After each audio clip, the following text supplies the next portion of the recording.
Hi, welcome to my channel. I welcome you here. You can have a seat on the rainbow or near the rainbow or, on a little grumpy cloud over there. Just, keep the conversation going. That's all I ask, is that we can keep talking, okay? Now, this is Sophia. She is my troll. She's the only one that's available, and welcome to the chat room. I don't want any other trolls if at all possible. I want to keep things, nice. It's the way it should be. Now, the reason I am back in the other room is my webcam broke today, and it was set up in a way where I had access to my snowball microphone, which is why I was coming through so loud and clear. Unfortunately, on my tablet, it does not come through as clearly, so I'm going to be raising my voice and see if I can't come through a little bit more clearly that way. I'm not used to speaking at this volume, so I will do my best, okay? What I had planned on talking about today is something that I had mentioned in previous videos, but I had not been able to go into detail about. And I wanted to make sure that when I did, I had enough knowledge to be able to speak about it in a way that would answer people's questions. Or, at least help to explain this a little bit more so you'd have a clearer picture of what this is about. So what it is answering this question: how do medical bills affect your credit score in America? And basically, I did a whole lot of research. It's all on this tablet. You probably can't see it, but I mean, it's just like, it's a lot of work. And of course, it's going really slow, but there's a lot of a lot of knowledge on that little tablet. I just found this because I thought this would be easier instead of writing all this down again and just getting more tired. This would work better. So basically what happens is you will usually receive a bill from the hospital or the doctor's office, wherever you happen to have gone, and usually that bill will have a comma in it, and they're expensive, and you will usually look at that and think, how am I going to pay that? And they literally want you to pay it all at once. That's their dream. That's their goal. It's not realistic, but that's what they really want, ultimately. But they'll accept payments. And in fact, once I left the hospital, I, in good faith, was speaking to one of them, and I set up a payment plan. It was within my budget. It was not a substantial payment, but it was something. And I wanted to, show them that I was willing to pay something on what I owed. And at first it went well. There were a few months that passed where everything seemed to be fine. And they were accepting the monthly payments. And there did not seem to be any problems that were rising up. Until one day I had a phone call from the hospital. We'll say it's the hospital. I don't remember. It could have been any number of medical people calling to ask, well, not actually even to ask me. They just said that the payment that you're making is not enough. We need more, a higher payment per month. And I had to tell them I'm not able to do that. I'm sorry. And they would always ask, do you have a major credit card? Again, it just seemed like it was part of the script, I guess, or the criteria that had to be met on the call. I understand that. I used to work in call centers. I know what that's like. But I would always have to tell them no. Well, this time I had to tell them no twice because the payment that I had arranged with them was, in fact, the best I could do at the time. And so because I wasn't able to do that, they then sent my information on to collection agencies. And here's the information that I found out actually doing my research, basically. What'll happen is if you set up a payment with the bank, they will send it on to collections, even if it isn't enough, or even if it is enough. If you set up a payment with them in good faith and you cannot pay them more, they'll send it off to collections. So either way, it goes to collections, okay? And then what you'll find out is most of them will turn it over within a 60 to 120 day period. So that's the amount of time that they give you. And then you'll have the collection agency. They usually don't give you very long either. They'll give you around about, what was it, a month to come up with the money before they contact you. And then it's very embarrassing when you have these companies and these strangers calling and writing. Sometimes they would offer you a deal, well, you owe this much on this medical bill. We've consolidated these costs for you, and we've come up with this lump sum. If you can pay this, then we can get rid of this bill entirely. And it was basically taking a bill that was, say, I can remember one distinctly. It was like $74,000. And they consolidated it, and they came at me and they said, we'll take $22,000 as a firm final payment, and this will eradicate or get rid of this debt for you. And I just thought to myself, $22,000. I don't know a single person right now that has that sum in their bank. Perhaps on some credit cards, if they were to add them all up, maybe, but certainly not just sitting in the bank. I don't know where they get their ideas from. Certainly not in reality, because most people don't have that kind of money. And another thing I found out is that if you have your information sold to one of these credit agencies, they can sell it again and again and again. And these are like multiple hits on your credit score. So what do? From my research, it seems like the only alternative you have, the only one you're left with, is to file for bankruptcy. Because there's really no way to get out from under the medical bills that you have.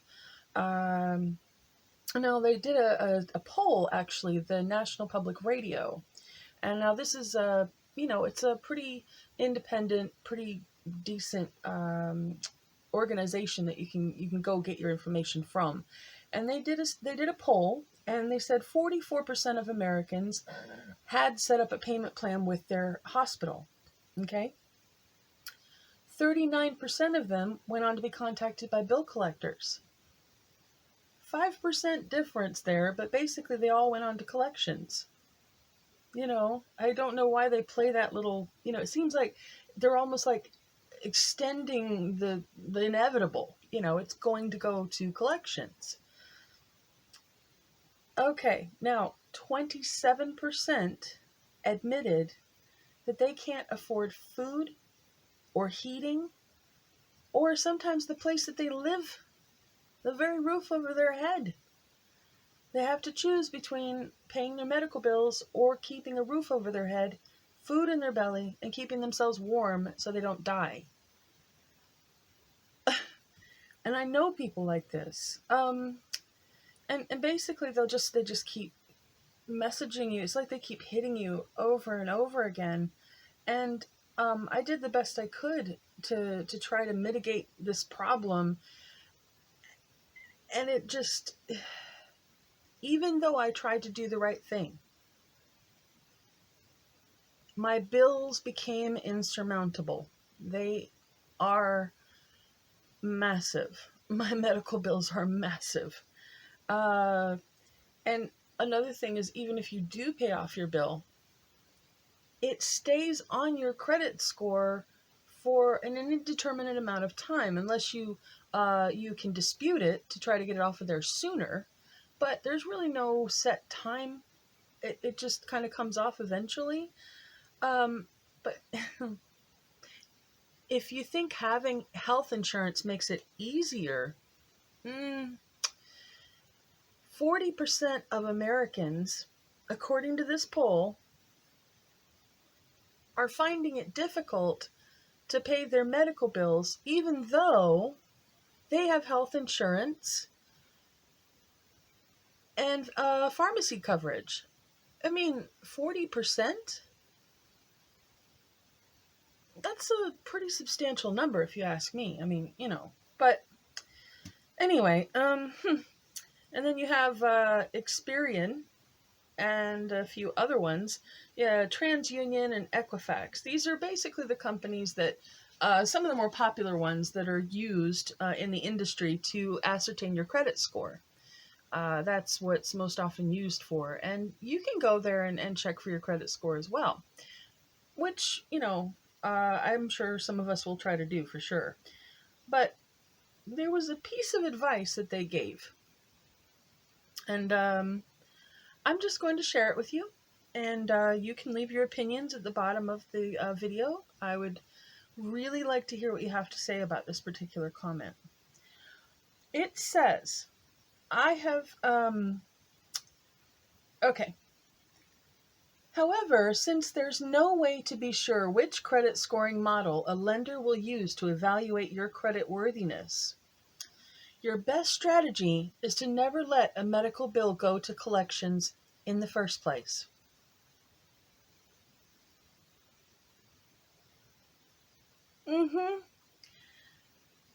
I understand the logic. I really do. It's okay. I agree with that. It would be lovely to have that as a solution, wouldn't it? I would think, but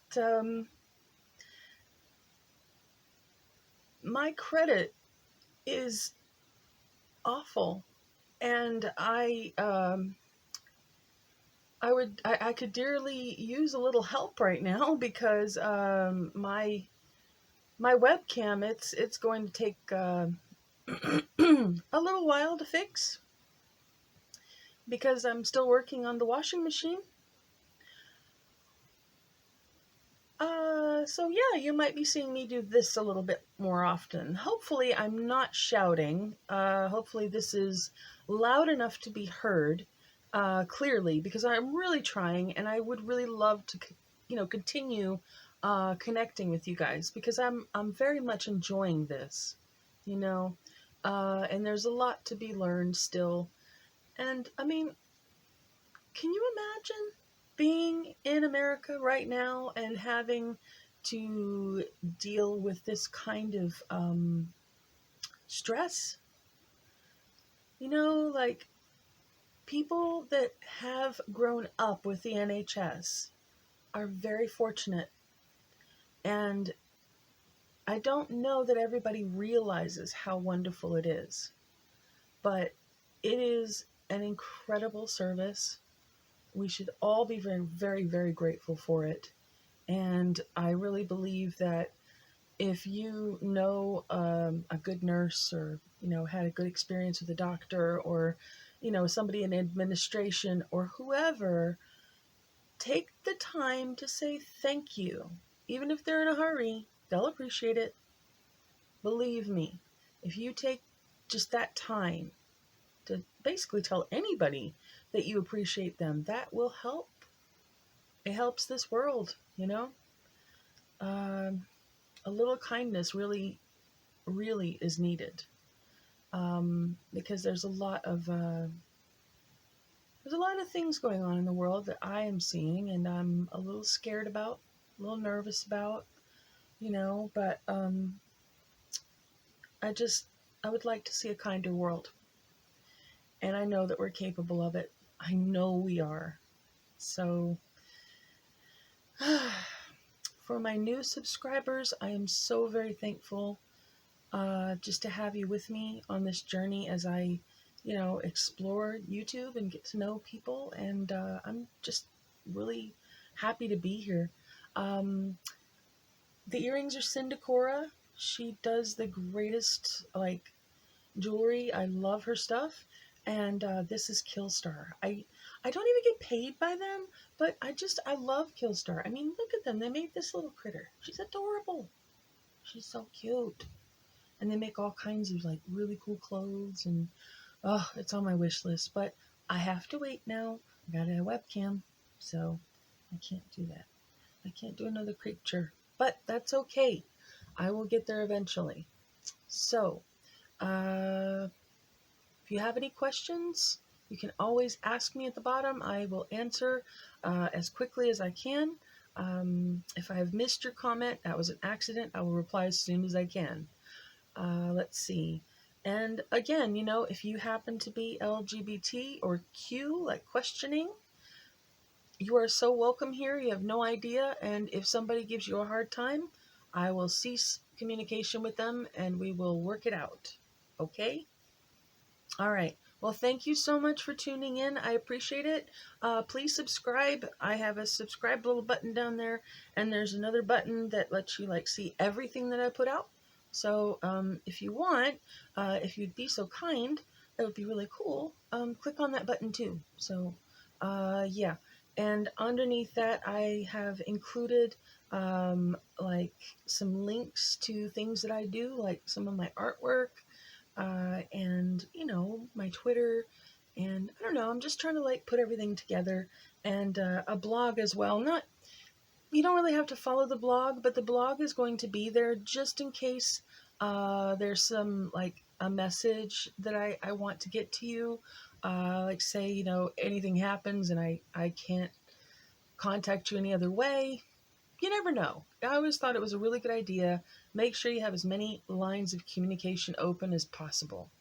All right, I am going to let you guys go. You take care of yourselves. Love each other more, okay? Mwah. Talk to you later.